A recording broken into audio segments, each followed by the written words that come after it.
In the Great Commons at Gaia's Landing, we have a tall and particularly beautiful stand of white pine, planted at the time of the first colonies.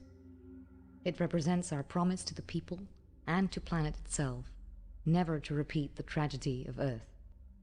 Lady Deirdre Sky, Planet Dreams.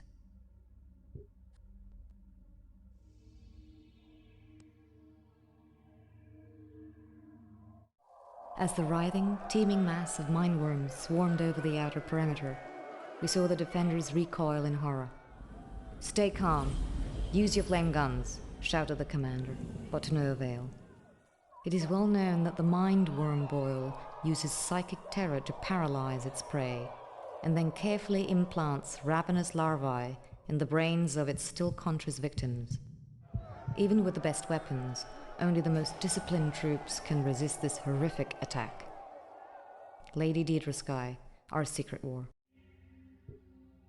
Having now established a secure perimeter, we have made ourselves relatively safe from enemy incursions. But against the seemingly random attacks by planet's native life, only our array of warning sensors can help us. For the mindworms infiltrate through every crevice and chew through anything softer than plasma steel. Lady Deirdre Sky, the early years. Planet's atmosphere, though a gasping death to humans and most animals, is paradise for earth plants. The high nitrate content of the soil and the rich yellow sunlight bring an abundant harvest wherever adjustments can be made for the unusual soil conditions. Lady Deirdre Sky, The Comparative Biology of Planet.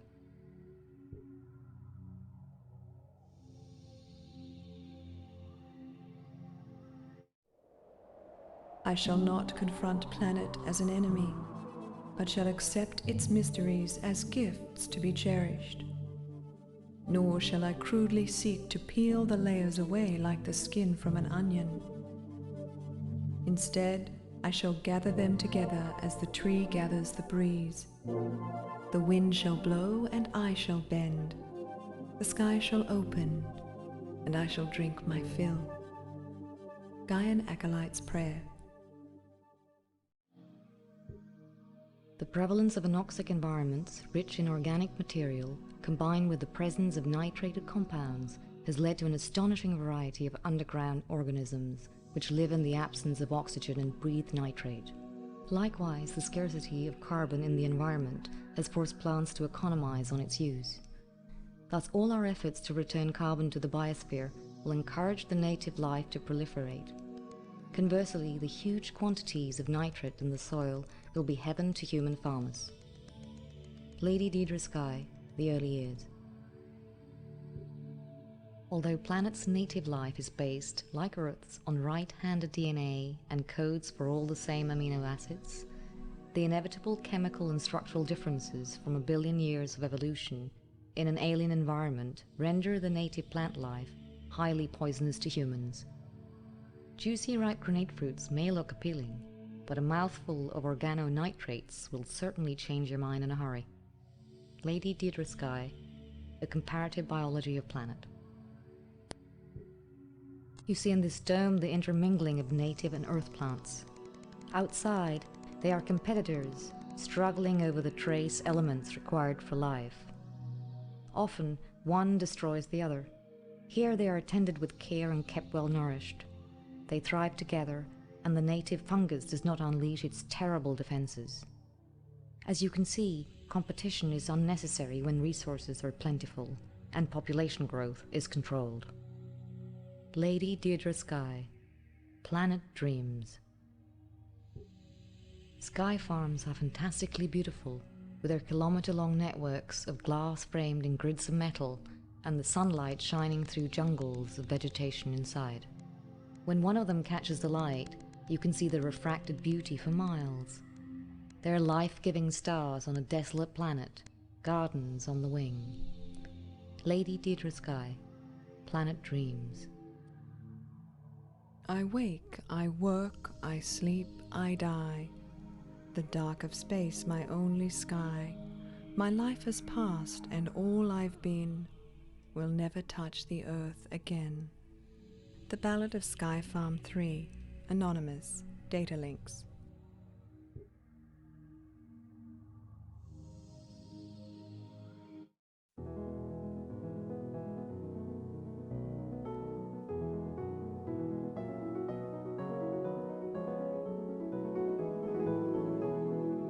I believe planet will talk to us if we're willing to listen. These fungal stalks behave as multi-state relays. Taken together, the neural net connectivity must be staggering. Can a planet be said to have achieved sentience? Lady Deirdre Sky, Arguments in Council. The Isle of the Deep is really not a single creature, but a colony of thousands of individual tubules, an aquatic vector of the mindworm which terrorizes planets' continents. Over its lifetime, certain tubules secrete a tough glue-like substance which hardens to form the characteristic shell that floats the colony and creates the appearance of a rogue island. Lady Deirdre Sky, A Comparative Biology of Planet. Observe the racerbeak as it tends so carefully to the fungal blooms. Just the right bit from the yellow, then a swatch from the pink.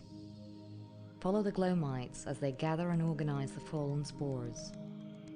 What higher order guides their work? Mark my words, someone or something is managing the ecology of this planet. Lady Deirdre Sky, Planet Dreams. The fungus has been planet's dominant life form since about the time of the Lower Paleozoic on Earth. But when once every 100 million years or so, the neural net at last achieves the critical mass necessary to become sentient, the final metamorphosis kills off most of the other life on the planet. It is possible that we humans can help to break this tragic cycle. Lady Deirdre Sky, Planet Dreams.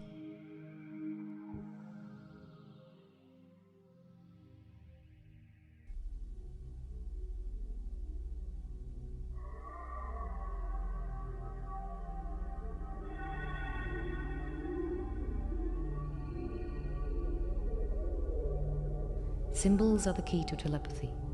The mind wraps its secrets in symbols. When we discover the symbols that shape our enemy's thought, we can penetrate the vault of his mind. Lady Deirdre Sky, Our Secret War.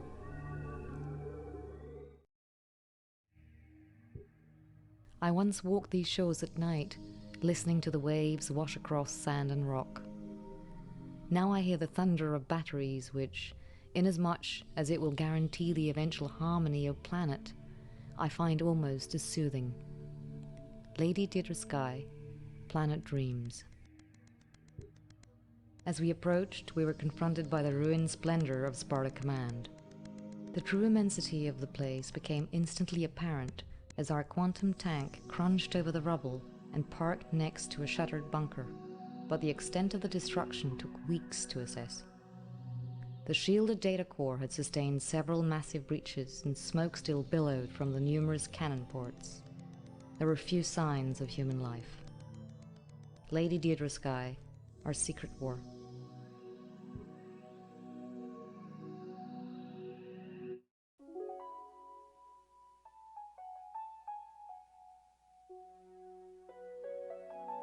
From the delicate strands, between minds we weave our mesh, a blanket to warm the soul. Lady Deirdre Sky, The Collected Poems. And when the hourglass has run out, the hourglass of temporality, when the noise of secular life has grown silent and its restless or ineffectual activism has come to an end, when everything around you is still, as it is in eternity, then eternity asks you and every individual in these millions and millions about only one thing: whether you have lived in despair or not. Soren Kierkegaard, The Sickness Unto Death. Data links.